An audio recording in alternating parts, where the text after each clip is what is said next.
1950ஸ்ல வந்த ஒரு design Royal Enfield G2 அப்படிங்கிற வண்டியில் இருந்த டிசைனை வந்து இன்னைக்கு வரைக்கும் ஒரு பிராண்டில் அப்படியே மெயின்டைன் பண்ணிட்டு வராங்க. ராயல் என்ஃபீல்டு கிளாசிக் 350 அந்த G2 அப்படிங்கிற டிசைனை பேஸ் பண்ண வண்டி தான்.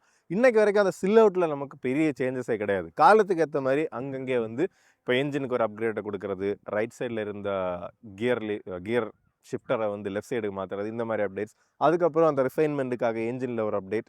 இப்போ லேட்டஸ்ட்டாக வந்து பார்த்தோம்னா அந்த அட்வான்ஸ்ட் டைம்ஸுக்கு ஏற்ற மாதிரி எல்இடி லைட் யூனிட்ஸ் அந்த மாதிரிலாம் கொடுத்து சின்ன ஸ்க்ரீன்ஸ் எல்லாமே வந்து நமக்கு ஆட் பண்ணியிருக்காங்க. மல்டிபிளான கலர் ஆப்ஷன்ஸுமே இருக்குது. ஸ்டெல்த் பிளாக் கலரில் இருக்கக்கூடிய கிளாசிக் 350 இன்றைக்கி நம்ம ரிவ்யூ பண்ண போகிறோம். நீங்கள் பார்த்துட்டு இருக்கிற சக்கரம் கார்ஸ் அண்ட் பைக்ஸ். ஒருவேளை நம்ம சேனலை நீங்கள் ஃபஸ்ட் டைமாக பார்க்குறீங்க இல்லை சப்ஸ்கிரைப் பண்ணாமல் பார்த்துருக்கீங்க அப்படின்னா மறக்காமல் சப்ஸ்கிரைப் பண்ணிவிட்டு பெல் ஐக்கானை ப்ரெஸ் பண்ணிக்கோங்க. அப்போ தான் வந்து ஃபியூச்சர் அப்டேட்ஸ் எதுவுமே உங்களுக்கு மிஸ் ஆகாது.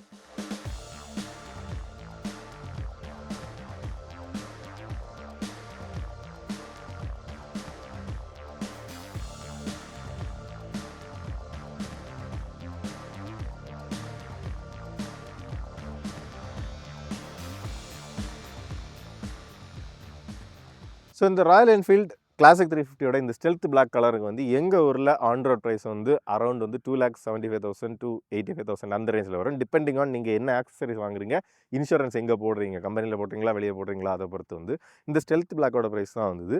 இந்த கலர் ஆப்ஷன்ஸ் அப்படின்னு பார்க்கும்போது கிட்டத்தட்ட ஒரு 7 கலர்ஸ் இருக்குது. நமக்கு ஒரு எமரால்டு கலர் வந்து அப்படி நிறைய ஃப்ளாஷியான க்ரோம் இருக்கக்கூடிய ஒரு கலர். உங்களுக்கு மற்றபடி வந்து ஃப்ளாஷியாக அப்படி ஹைலைட்டாக தெரியக்கூடிய கலர்ஸ் வேணும்னா ஜோத்பூர் ப்ளூ, மெட்ராஸ் ரெட் அந்த மாதிரி கலர்ஸ் இருக்குது. இன்னும் நல்ல ஒரு கல்ட்டான கலர் வேணும்னா இந்த ஸ்டெல்த் பிளாக் வந்து உங்களுக்கு கிட்டத்தட்ட ஒரு பியூர் பிளாக் மாதிரியான ஒரு கலர் கிடைக்குது. சின்ன சின்னதாக கொடுத்துருக்கக்கூடிய அப்டேட்ஸ் என்ன அப்படிங்கிறத வந்து பார்ப்போம். ஃபஸ்ட்டாக வந்து பார்த்தோம்னா எல்இடி ஹெட்லாம்ப்ஸ், அதுக்கப்புறம் வந்து உங்களுக்கு எல்இடி இண்டிகேட்டர்ஸுமே வந்து இப்போ வந்து கொடுக்குறாங்க.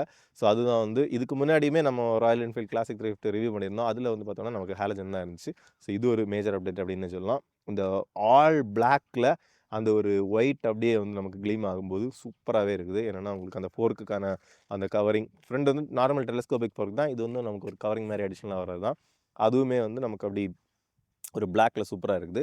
அலாய் வீலோட டிசைனுமே நல்லா இருக்குது. உங்களுக்கு கிட்டத்தட்ட நார்மல் 5 ஸ்போக்கோட ஜாஸ்தியான ஸ்போக்ஸ் இருக்கக்கூடியது. இதில் வந்து உங்களுக்கு 19 இன்ச் வரக்கூடிய ஃப்ரண்ட் வீல் இருக்குது. 100/90. இது வந்து டியூப்லெஸ் டயர்ஸ் தான் வந்து உங்களுக்கு front disc brake, rear disc brake, உங்களுக்கு டுவெல் சேனல் ஏபிஎஸோட வருது. உங்களுக்கு இந்த மெட்டலில் வரக்கூடிய அந்த ஃப்ரண்ட் மட்கார்டுமே வருது. அதுக்கப்புறம் நம்பர் பிளேட். உங்களுக்கு அப்படியே சைடு வந்தீங்கன்னா இது வந்து ஆக்சசரியாக அவங்க போடக்கூடிய அந்த ஒரு என்ஜின் கார்டு அல்லது உங்களுக்கு கிராஷ் கார்டு அப்படின்னு சொல்லலாம். ராயல் என்ஃபீல்டோட ஸ்டாண்டர்ட் ஆக்சசரி. இப்போ என்ஜினும் பார்த்தீங்கன்னா உங்களுக்கு ஃபுல்லாகவே வந்து அப்படி ஒரு பிளாக்ல இருக்குது. ஒரு மேட் ஃபினிஷ் மாதிரியான ஒரு பிளாக்ல இருக்குது. அட்டகாசமாக வந்துருக்குது. இதில் வந்து உங்களுக்கு அந்த சைடு உங்களுக்கு சின்ன ஒரு ஏர் ஃபில்டருக்கெல்லாம் முன்னாடி வரக்கூடிய அந்த பாக்ஸை வந்து இப்போ ஒரு ஓவல் ஷேப்பில் கொடுத்துருக்காங்க. இது வந்து ஒரு கிளாசி ஃபினிஷில் இருக்குது. சைட்லேயும் பார்த்தீங்கன்னா அந்த கிளாசிக் 350 அப்படிங்கிறதுமே வந்து ஒரு ஒயிட்டு கூட யூஸ் பண்ணாமல் அப்படி ஒரு பிளாக்ல நச்சுன்னு கொடுத்துருக்காங்க. இது வந்து அந்த பேட்டரி அந்த கம்பார்ட்மெண்ட்ஸ் எல்லாம் வரக்கூடிய அந்த சைடு ஓப்பனிங் வரக்கூடியது. அப்படியே சீட்டுக்கு வந்தீங்கன்னா உங்களுக்கு ஒரு ஸ்ப்ளிட் சீட் டைப்பில் வந்து கொடுத்துருக்காங்க. இது வந்து ரைடருக்கான சீட், பின்னாடி வந்து பில்லியனுக்கு. சீட்டோட ஹைட்டுமே பார்த்தீங்கன்னா 805 மில்லிமீட்டர்ஸ் வந்து சீட்டோட ஹைட் வருது. உங்களுக்கு சிங்கிள் சீட்டாக வேணும்னா நமக்கு மற்ற புல்லட் மாடல்ஸுக்கு வந்து போகலாம். இதில் வந்து உங்களுக்கு அந்த அடிஷ்னலான ஒரு பேக் ரெஸ்ட்டுமே வந்து ஆக்சசரியாக அவங்க வந்து ஃபிட் பண்ணியிருக்கிறாங்க. மற்றபடி உங்களுக்கு நீட்டான ஒரு சாரி கார்ட் வித் வந்து அந்த லேடிஸ் ஃபுட் ரெஸ்ட்டுமே வந்து வருது. உங்களுக்கு பில்லியனுக்கான ஃபுட் ரெஸ்ட். பின்னாடியுமே வந்து உங்களுக்கு பார்த்தோன்னா டெயில் லேம்ப், உங்களுக்கு பிரேக் லேம்ப், அதுக்கப்புறம் வந்து எல்இடியில் இண்டிகேட்டர்ஸுமே வந்து வருது. ரியர் டயருமே வந்து பார்த்தீங்கன்னா 120 விட்டுருக்கக்கூடிய உங்களுக்கு டயருமே வந்து வருது. இதோட சைஸ் பார்த்தீங்கன்னா 18 இன்ச் வரக்கூடிய வீல்ஸ் வருது. இங்கேயுமே டிஸ்க் பிரேக் ப்ளஸ் வந்து உங்களுக்கு ஏபிஎஸ்ஸுமே வந்து வருது. இதுலேயுமே பார்த்தீங்கன்னா ஒரு கவனிக்க வேண்டிய விஷயம் வந்து சைலன்சர் பைப் கூட வந்து பார்த்தோம்னா ஃபுல்லாக வந்து பிளாக்ல வந்து ஃபினிஷ் பண்ணியிருக்காங்க. அந்த ஒரு மேட் பிளாக் மாதிரியான ஒரு கலர். கொஞ்சம் வந்து நம்ம கேர்ஃபுல்லாக மெயின்டைன் பண்ணணும். அது க்ரோம் கலராக இருந்தாலும் சரி, இந்த பிளாக்காக இருந்தாலும் சரி, கொஞ்சம் வந்து அடிஷ்னல் கேர் நம்ம வந்து கொடுத்தா தான் அந்த ஒரு இது இருக்கும். மற்றபடி நான் டிசைன் ஆஸ்பெக்ட்ஸ் ரொம்ப வந்து ஃபோக்கஸ் பண்ணல. என்னென்னா ஸ்டாண்டர்டாக இருக்கக்கூடிய அந்த ஒரு டியர் ட்ராப் ஷேப்பில் இருக்கக்கூடிய அன்னையிலேருந்து இருக்கக்கூடிய ஒரு டேங்க் தான். உங்களுக்கு ஒரு நீட்டான தை சப்போர்ட், ஒரு கிரிப் மாதிரி வந்து ஒரு பிளாஸ்டிக் பேனலுமே வந்து கொடுத்துருக்காங்க. ஓவரால் அந்த கிளாசிக் டிசைனுக்கு ஏற்ற மாதிரி அந்த சில் அவுட் வந்து இருக்குது. வண்டியோட கர்ப் வெயிட் பார்த்தீங்கன்னா 195 கிலோகிராம். கர்ப் வெயிட் அப்படிங்கிறது என்ன அப்படின்னு பார்த்தோம்னா அவங்களோட கால்குலேஷனில் 90% ஃபியூல் ப்ளஸ் வந்து ஆயில் சம்பில் ஃபுல்லாக வந்து ஆயில் இருக்கிறது தான் வந்து அவங்க கர்ப் வெயிட்டாக வந்து கால்குலேட் பண்ணுறாங்க. இப்போ ஏறி உட்காந்து பார்ப்போம். இதில் வந்து ரைஸ் பண்ணுறதுக்கெல்லாம் வண்டியை லிஃப்ட் பண்ணி நிமிக்கிறதுக்கெல்லாம் வந்து ஈஸியாக தான் இருக்குது. சூப்பராக இருக்குது. அப்படியே வந்து ஒரு ரிலாக்ஸ்டான ரைடிங் பொசிஷன், அப்படி வைடான ஹேண்டில் பார், அப்படி ஸ்மூத்தாக ஒரு ஃபீல் கொடுக்கக்கூடிய ஒரு ரைடிங் பொசிஷன். கிரவுண்ட் கிளியரன்ஸ் வந்து 170 மில்லிமீட்டர், சீட்டோட ஹைட் 805 மில்லிமீட்டர். டேங்கோட கெப்பாசிட்டி பார்த்தோம்னா 13 லிட்டர் வந்து ஃபியூல் டேங்கோட கெப்பாசிட்டி வருது. வண்டியை ஸ்டார்ட் பண்ணியுமே வந்து பார்ப்போம்.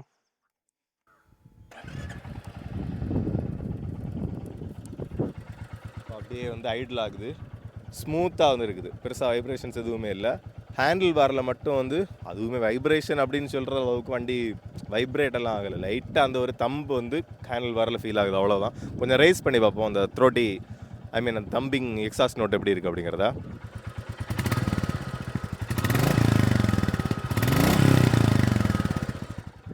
இது வந்து என்றைக்குமே அந்த சவுண்டு கேட்கும்போது ஒரு கெத்தான ஃபீலிங் தான். இதுக்கு மேலேயும் வந்து சிலர் சவுண்டுக்காக சைலன்சர்லாம் மாடிஃபை பண்ணுவாங்க. பட் இதுவே வந்து ஸ்மூத் அண்ட் தம்பியாக வந்து இருக்குது. இப்போ இன்ஸ்ட்ருமெண்ட் கிளஸ்டர் பற்றி பார்ப்போம். உங்களுக்கு ஆக்சுவலாக வந்து இந்த ஸ்டெல்த் பிளாக் கலரில் வந்து இந்த ட்ரிப்பர் நேவிகேஷன், அந்த எல்சிடி யூனிட்டுமே வந்துடுது. ஐ மீன் அந்த டிஎஃப்டி யூனிட்டுமே வந்துடுது. அதில் டிஃபால்ட்டாக கிளாக் வருது. நீங்கள் ஃபோன் கனெக்ட் பண்ணிக்கிட்டீங்க அப்படின்னா உங்களுக்கு அதுக்கேற்ற மாதிரி அந்த மேப்புக்கான நேவிகேஷன் வந்து காமிக்கும். ஓவரால் நமக்கு அந்த டேக்கோமீட்டர் காலகாலமாக இல்லை, இதுலேயுமே வந்து இல்லை. ஸ்பீடோமீட்டர் வந்து உங்களுக்கு ஆனலாக கொடுத்துருக்காங்க, நல்ல கிறிஸ்பாக கிளியராக வந்துருக்குது. அதுக்கு கீழே வந்து வார்னிங் லைட்ஸுக்கான அந்த ப்ரொவிஷன், உங்களுக்கு அந்த இண்டிகேஷன்ஸ் எல்லாமே வந்து கொடுத்துருக்காங்க. அதுக்கு கீழே டிஜிட்டலில் உங்களுக்கு ஃபியூல் கேஜ், அப்புறம் வந்து ஓடோமீட்டர், உங்களுக்கு கியர் பொசிஷன் இண்டிகேட்டர், அதுக்கப்புறம் வந்து உங்களுக்கு அந்த ட்ரிப் மீட்டர் எல்லாமே வரும். அதை கண்ட்ரோல் பண்ணுறதுக்கு பார்த்தீங்கன்னா லெஃப்ட் சைடு ஸ்டாக்ஸில் வந்து உங்களுக்கு ஒரு ஐ பட்டன் கொடுத்துருப்பாங்க. ஸோ அதை ப்ரெஸ் பண்ணிங்கன்னா ட்ரிப் 1, ட்ரிப் 2, கிளாக், ஓடோமீட்டர். இப்போ இதில் கிளாக் ஆல்ரெடி இருக்கிறதுனால இங்கே வந்து ஓடோமீட்டர் நம்ம செட் பண்ணிட்டோம்னா நீட்டாக இருக்கும். அதுவுமே வந்து பரவாயில்ல, ரொம்ப குட்டியான டிஸ்பிளே தான். பட் இது வந்து இந்த டிஸ்பிளே ஃபீச்சர்ஸை தாண்டி வந்து ஒரு எமோஷனலான ஒரு வண்டி அப்படிங்கிறத நமக்கு ஒரு ஃபேக்டர். லெஃப்ட் சைடில் வந்து அந்த ஐ பட்டன், அதை இன்ஃபர்மேஷன் சேஞ்ச் பண்ணிக்கிறதுக்கு. இன்டிகிரேட்டடாக வந்து பாஸ், ஹைபீம், லோபீம், இண்டிகேட்டர்ஸ், அப்புறம் ஹார்னும் பார்த்தீங்கன்னா நல்ல லவுடாக இருக்குது. அதுக்கப்புறம் உங்களுக்கு லெஃப்ட் அண்ட் ரைட் 2 லீவர்ஸுமே வந்து அந்த அட்ஜஸ்டபிள் ஆப்ஷனுமே வந்து கொடுத்துருக்காங்க. உங்களுக்கு ஏற்ற ஒரு கன்வீனியண்ட்டான ஒரு எர்கனாமிக் பொசிஷனுக்கு செட் பண்ணுற மாதிரி. மிரர்ஸுமே வந்து ரவுண்டாக இருக்குது. இதில் வந்து ஒரு மேட் பிளாக் மாதிரி இருக்குது. குரோம் அதிகமாக வரக்கூடிய கலர்ஸில் வந்து இதில் குரோம் வரும். செல்ஃப் ஸ்டார்ட்டுக்கான சுவிட்ச், அதுலேயே வந்து இன்டிகிரேட்டடாக என்ஜின் கில், என்ஜின் ஆன், அதுக்கப்புறம் செல்ஃப் ஸ்டார்ட்டுக்கான சுவிட்ச் வருது.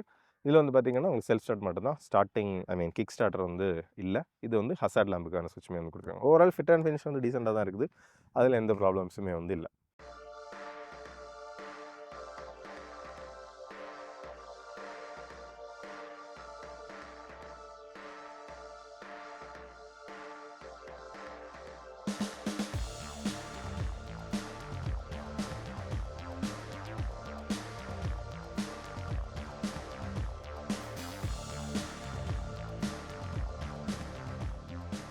இந்த கிளாசிக் 350 நம்ம ரைட் பண்ணி பார்ப்போம்.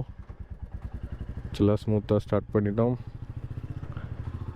சில என்ஜின் வந்து பார்த்தோம்னா எல்லாருக்குமே தெரிஞ்ச அந்த 350cc என்ஜின், சிங்கிள் சிலிண்டர் ஏர் கூல்டு என்ஜின் தான். இதோட பவர் அவுட்புட் அப்படின்னு பார்த்தோன்னா நமக்கு 20.2 bhpயும், அதுக்கப்புறம் வந்து நமக்கு டார்க் வந்து 27 Nm ஆஃப் டார்க் வந்து ப்ரொடியூஸ் பண்ணுது. இப்போ நம்ம கியர் பொசிஷன் இண்டிகேட்டருமே வந்து இந்த அப்டேட்டில் கொடுத்துருக்காங்க. ஸோ நமக்கு அதுவுமே ஒரு ஆடட் அட்வான்டேஜ் தான். மற்றபடி என்ஜின் அப்படியே ஸ்மூத்தாக இருக்குது. ஒரு 30 km/h ஸ்பீடில் அப்படியே தேர்ட் கியர் ஸ்மூத்தாக மெதுவாக போயிட்டுருக்கோம். கியர் ஷிஃப்டிங்குமே அது நல்ல ஸ்மூத்தாக தான் இருக்குது. நமக்கு ஸ்லிப் ஆகவோ அந்த மாதிரி எதுவுமே இல்லை. கரெக்டாக வண்டி கியர்ஸுமே ஷிஃப்ட் ஆகுது. கிளச்சுமே வந்து நார்மல் கம்ப்யூட்டர்ஸை விட கொஞ்சம் நமக்கு ஹெவியான கிளச், அவ்வளோதான். அந்த ரைட் எக்ஸ்பீரியன்ஸ் வந்து நான் ஓடி ஸ்லோ ஸ்பீட்ஸ்லேயும் ரொம்பவே நல்லா இருக்கக்கூடியது தான். அந்த ரைடில் நமக்கு ஒரு ரொம்ப பாசிட்டிவான அந்த ஒரு எக்ஸ்பீரியன்ஸையும் கொடுக்கக்கூடிய ஃபேக்டரே வந்து என்னென்னா அந்த சீட்டிங் பொசிஷன் தான். அப்படி comfortable and wide seat, plus வந்து நல்ல ரிலாக்ஸ்டான ஹேண்டில் பார் பொசிஷன், அதுக்கப்புறம் ஒரு கம்ப்யூட்டர் பைக் மாதிரி நல்ல ரிலாக்ஸ்டாக கொஞ்சம் ஃபார்வர்ட் செட்டாக இருக்கக்கூடிய அந்த ஃபுட் பெக்ஸ். இப்போ அப்படியே ஸ்மூத்தாக நம்ம 5th கியர் போடுவோம். ஏன்னா கியருங்குமே நல்லா ஃப்ளெக்சிபிள். ஆக்சுவலி நம்ம கொஞ்சம் ஷார்ட்டாக கியர் பண்ணியும் கியர் போட்டும் ஓட்டலாம், கொஞ்சம் எக்ஸ்டெண்ட் பண்ணிங்கன்னாலும் வண்டி அப்படியே ரொம்ப ஸ்ட்ரெயின்டாக ஃபீல் ஆகாது. அடுத்த கியர் போடு அப்படின்னு சொல்லாது. அதுக்கேற்ற மாதிரி வண்டி ரைஸ் ஆகும், ஸ்மூத்தாக ரைஸ் ஆகும். பார்த்தீங்கன்னா 5th கியர் அப்படியே ஸ்மூத்தாக லைட்டான ஆக்ஸலரேஷனில் அப்படியே போயிட்டே இருக்கும்.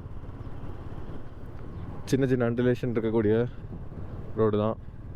ரைட் குவாலிட்டி நமக்கு நல்லா இருக்குது. அப்படி ரொம்ப அன்கம்ஃபர்டபுள் ஆக்காமல் அப்படி ஸ்மூத்தாக இருக்குது.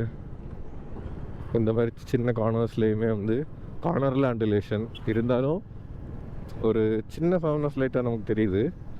மற்றபடி ரொம்ப தூக்கி போடவோ அந்த மாதிரி எதுவுமே இல்லாமல் நீட்டாக இருக்குது. சின்ன கார்னர்ஸ் உங்களுக்கு அந்த ஒரு 195 கிலோ வெயிட் இருக்கக்கூடிய வண்டி அப்படிங்கிறதுமே வந்து ஃபீல் ஆகாது. நமக்கு நல்லாவே ஸ்மூத்தாக இருக்கும். இப்போ இந்த இடம் அப்படியே 2nd கியர் ஸ்மூத்தாகவே வந்துட்டோம். கியர் அப்படியே ஈஸியாக அண்ட் ஸ்மூத்தாக ஷிஃப்ட் ஆகுது. நமக்கு ஹேண்ட்லிங்க்கும் நல்ல நேச்சர் கொடுக்கக்கூடிய வண்டி தான். ஹேண்ட்லிங் வந்து ஷார்ப் அப்படின்னு சொல்ல முடியாது. ஏன்னா அந்த வெயிட்டுக்கு ஏற்ற மாதிரி கொஞ்சம் ரிலாக்ஸ்டாக தான் அதை கார்னர் பண்ணணும். நம்ம ஒரு கம்யூட்டர் இல்லை ஒரு 150cc ஆர் 200cc வெஹிக்கிளை வந்து நம்ம அப்படி கேஷுவலாக கட் பண்ணுற அளவுக்கு அல்லது கேஷுவலாக கார்னர்ஸில் எடுக்கிற அளவுக்கு வந்து நம்ம இதை வந்து எடுக்க முடியாது. வண்டி கொஞ்சம் அப்படியே ரிலாக்ஸ்டு நேச்சர், அப்படி லைட் பேக்காக ஆறாமற கியர் ஷிஃப்ட்டு தான் ரொம்ப ஸ்மூத்தாக இருக்குது. ஸோ அதுதான் கரெக்டாக மெயின்டைன் பண்ணோம் அப்படின்னா கண்டிப்பாக அதுவுமே அப்படியே இருக்கும். இப்போ ஸ்லோ ஸ்பீட் பார்த்திங்கன்னா 3rd கியர் அப்படியே அந்த தம்பிங்கில் வெஹிக்கிள் இருக்குது. மற்றபடி இப்போ ஸ்லோ டவுன் ஆகி இப்போது கிளச்சு நம்ம டிஸ்எங்கேஜ் பண்ணி அப்படி லைட்டாக அந்த ஒரு ஐடில் வந்தாலும் பெருசாக எந்த வைப்ரேஷன்ஸும் நமக்கு ஃபுட் பெக்ஸ்லேயே அந்த மாதிரி எதுவுமே தெரியல.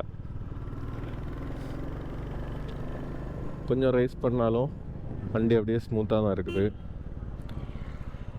நல்ல ரிஃபைண்ட். நான் முன்னாடி மேக்ஸிமம் எல்லாருக்கும் தெரியும் இதில் அந்த பழைய என்ஜின் இருந்த டைமில் வந்து வைப்ரேஷன்ஸ் பயங்கரமாக இருக்கும்.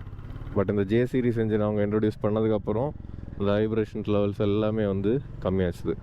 இப்போ இந்த ஒரு எஸ்கர் மாதிரி அந்த இடத்துல பார்த்திங்கன்னா ஒரு நார்மல் கம்யூட்டர் நம்ம எடுக்கும்போது இல்லை ஒரு 150-200cc வண்டி எடுத்தோன்னா ஒரு 150 கிலோமீட்டர் 150 கிலோகிராம் வெயிட் வரக்கூடிய ஒரு வண்டி எடுத்தோன்னா அதில் இன்னும் ஃபாஸ்ட்டாக கார்னர் பண்ணுவோம், ஈஸியாக இருக்கும். பட் இதில் வந்து வண்டிக்கு வெயிட்டுக்கு ஏற்ற மாதிரி கொஞ்சம் நம்ம ஸ்லோவாக வரணும், அவ்வளோதான். அதுக்கப்புறம் அந்த இடத்துல கொஞ்சம் மண் அப்படி திட்ட மாதிரி இருந்துச்சு.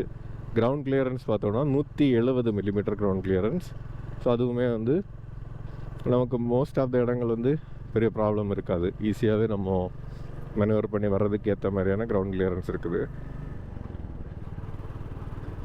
ஸோ இந்த வண்டியில் இருக்கிறதே அந்த ஒரு அப்படி ஒரு கெத்து ஃபேக்டர் தான். அந்த ஓனர்ஷிப்பில் இருக்கக்கூடிய ஒரு கெத்து ஃபேக்டர், வண்டி ஓட்டும்போது நமக்கு கொடுக்கக்கூடிய அந்த ஒரு கெத்து ஃபீலிங், அதுதான். இப்போ ஒரு ஓப்பன் ரோட் பார்த்தீங்கன்னா 4th கியரை நம்ம 80 வரைக்கும் ஹோல்டு பண்ணாக்கு நமக்கு அந்த ஒரு கியர் வந்து கொஞ்சம் ஃப்ளெக்சிபிளாக தான் இருக்குது. ஏன்னா இதை நம்ம டால் அப்படின்ட்டு டேரெக்டாக சொல்லி வைக்க முடியாது. என்னென்னா ஆக்சுவலி அது ரொம்ப டால் எல்லாம் கிடையாது. நம்ம ஷார்ட்டாக ஒரு 50 km/h வந்து 5th கியர் போட முடியும். ஒரு 40லேருந்தே கொஞ்சம் ஓரளவுக்கு ஸ்மூத்தாக போட முடியும். அப்படி பார்க்கும்போது அது டால் கிடையாது, ஆனால் ஃப்ளெக்சிபிளாக நல்ல ஒரு செட்டிங்கில் வந்து டியூன் பண்ணியிருக்காங்க. அந்த என்ஜினோட அந்த ஒரு நேச்சரும் அதையும் காமிக்குது. 80லெல்லாம் க்ரூஸ் பண்ணுறதுக்கு வந்து அப்படி ரொம்ப அல்டிமேட்டாக இருக்கும். எவ்வளோ நேரம் வேணாலும் 80ல் அப்படியே கீப் பண்ணி போயிட்டே இருக்கலாம், 80 to 90. ஏன்னா இதெல்லாம் லாங் ரைட்ஸுக்கெல்லாம் நிறைய பேர் எடுத்துகிட்டு போகிறது தான். இன்னொன்று அந்த ஆக்சிலரேட்டரோட அந்த காலிப்ரேஷனும் வந்து ரொம்ப நீட்டாக இருக்குது. எந்த ஜர்க்குமே கிடையாது, அவ்வளோ ஸ்மூத்தாக வந்து அந்த ஃபியூலிங் இருக்குது. பார்த்திங்கன்னா ஒரு 80 கொஞ்சம் ஸ்லோப்பாக இருக்கிறதுனால லைட்டாக தான் ஆக்சிலேட்டர் கொடுத்துருக்கோம். அப்படி வந்து ஈஸியாக ஒரு 80-85 இந்த மாதிரி ஸ்பீடு வந்து எவ்வளோ நேரம் வேணாலும் வண்டி ஓட்டலாம். ஏன்னா இது வரைக்கும் சுத்தமாக வைப்ரேஷன் இல்லை. அதுக்கு மேலே நம்ம ஆக்சிலரேட் கொடுக்கும்போது தான் அந்த வைப்ரேஷன்ஸ் வந்து வருது 90 அந்த ஸ்பீடுக்கு போகும்போது. இப்போ ஹார்ஷான பிரேக்கிங்குமே வந்து லேட் பேக் தான். ஆக்சுவலாக வந்து ஷார்ப் எல்லாம் கிடையாது. நம்ம தொட்ட உடனே அப்படி டக்குன்னு பைட்டு கிடைக்கிறதுக்கு. ஸோ அதுக்கேற்ற மாதிரி அந்த ஸ்மூத்தான கேரக்டரை புரிஞ்சு நம்ம வந்து அந்த பிரேக்கிங்குமே வந்து பண்ணணும். ஸோ ஓவரால் அவ்வளோதான் அந்த ரைட் எக்ஸ்பீரியன்ஸ். இன்னும் அந்த ஒரு ரைடிங் பொசிஷன் தான் சூப்பராக இருக்குது. அப்படி ஒரு king of the road feel. அப்படி அப்ரைட்டாக உட்காந்து ஓட்டணும் அப்படின்னா அப்படியே ஜம்முன்னு போகிற ஒரு ஃபீல் தான். ஹைவே ஸ்டெபிலிட்டி எல்லாம் சூப்பராக இருக்குது, ப்ராப்ளம் இல்லை. ஒரே ஒரு விஷயம், அந்த வெயிட்டுக்கு ஏற்ற மாதிரி கார்னர்ஸில் வந்து கொஞ்சம் கேர்ஃபுல்லாக வந்து ஒரு நார்மல் பைக்கை கட் பண்ணுற அளவு கட் பண்ணாமல் கொஞ்சம் ஸ்மூத்தாக போகணும். ஒரு 90-100 போனோன்னா தான் வைப்ரேஷன்ஸ் கொஞ்சம் கிக்கின் ஆகுது. 80-85 வரைக்கும்லாம் ரொம்ப நல்லா இருக்குது. இது என்னோடய எக்ஸ்பீரியன்ஸ். ஸோ லாங் டேர்ம்லேயும் அங்கங்கே சர்வீஸிங் இஷ்யூஸ் சில இடத்துல கேள்விப்படுவோம். என்னென்னா அவ்வளோத்துக்கு வண்டிகளும் இருக்குது. ஸோ அதை மட்டும் அவங்க நிறைய ஷோரூம்ஸ் வந்து ரொம்ப நல்லாவும் இருக்குது.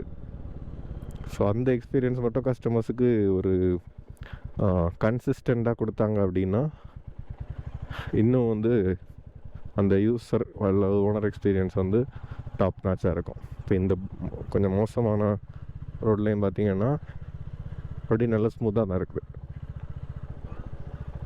ஸோ கண்டிப்பாக அந்த கெத்து ஃபேக்டருக்காகவும் அந்த ஒரு கிளாசிக் அந்த லுக்குக்காகவும் கண்டிப்பாக வந்து கன்சிடர் பண்ணலாம். ஏன்னா 1950 அப்படி சேம் டிசைன். இப்போ பார்த்திங்கன்னா ஸ்லோவாக 40 4th கியர் 40+ வந்து 5th கியர் அப்படி கரெக்டாக த்ராட்டில் மாடுலேட் பண்ணி மெதுவாக மாடுலேட் பண்ணி எடுத்திங்க அப்படின்னா அப்படியே ஸ்மூத்தாக வந்து வெஹிக்கிள் வருது. ஸோ இதுதான் வண்டியோட அந்த ஃப்ளெக்சிபிலிட்டி, அந்த கேரக்டர். ஸோ ஓவரால் கண்டிப்பாக ஒரு கிளாசிக்கான பைக் வேணும்னா கண்டிப்பாக வண்டியை வந்து கன்சிடர் பண்ணலாம். ஸோ ஓவரால் வண்டியோட வெர்டிக்ட்டுமே வந்து சொல்லிட்டேன். அதை தாண்டி என்னோட ஒரு பர்சனல் ஒப்பீனியன் என்ன சொல்லணும்னா, இந்த வண்டிக்கு இருக்கிற ஃபேன் ஃபாலோயிங், அப்புறம் வந்து ஒரு மாஸ் அப்பீல் வந்து என்னதோ அதை வந்து அடிச்சிக்கவே முடியாத மாதிரி அப்படி கன்சிஸ்டண்ட்டாக அவங்க வந்து ஒரு எமோஷ்னல் பையாக வந்து அந்த மார்க்கெட்டை வந்து அப்படியே கிராப் பண்ணி வச்சுருக்கிறாங்க. அதுக்கான ஒர்த்து வண்டியில் இருக்கா அப்படின்னு பார்த்தா கண்டிப்பாக வந்து இருக்குது. அது ஒரு யுனிக்கான ஒரு பெர்ஸ்பெக்டிவில் தான் பார்க்கணும். உங்களுக்கு ஒரு ஹை ரவிங் வண்டி வேணும்னா வேறு நிறைய சாய்ஸஸ் இருக்குது. பட் ஸ்லோ அண்ட் லைட் பேக்காக ஒரு ரிலாக்ஸ்டான வண்டி, சிட்டிக்கும் யூஸ் பண்ணுறதுக்கும் நல்லா இருக்குது. உங்களுக்கு ஹைவேஸுக்கும் லாங் ரைட்ஸ் போகிறதுக்கும் சூப்பராக இருக்குது. அந்த ஒரு கம்யூனிட்டியாக நீங்கள் பார்க்குறீங்க அப்படின்னா சூப்பரான ஒரு சாய்ஸாக தான் இருக்குது. இந்த வீடியோ வந்து கண்டிப்பாக உங்களுக்கு பிடிச்சிருக்கணும், யூஸ்ஃபுல்லாக இருந்திருக்கும் அப்படின்னு நினைக்கிறோம். மறக்காமல் வீடியோக்கு ஒரு லைக் பண்ணுங்கள். சேனலை சப்ஸ்கிரைப் பண்ணலன்னா சப்ஸ்கிரைப் பண்ணிவிட்டு பெல் ஐகானை ப்ரெஸ் பண்ணிக்கோங்க. ஃப்ரெண்ட்ஸ் ஃபேமிலிக்கு வந்து சேனலை ஷேர் பண்ணி சேனல் க்ரோ ஆகிறதுக்குமே வந்து ஹெல்ப் பண்ணுங்கள். வண்டி ஓட்டும்போது எப்போவுமே ஒரு நிதான மனசில் இருக்கட்டும். சேஃப்டி நமக்கும் முக்கியம், மற்றவங்களுக்கும் முக்கியம். இன்னொரு வீடியோவில் பார்க்கலாம். Bye by.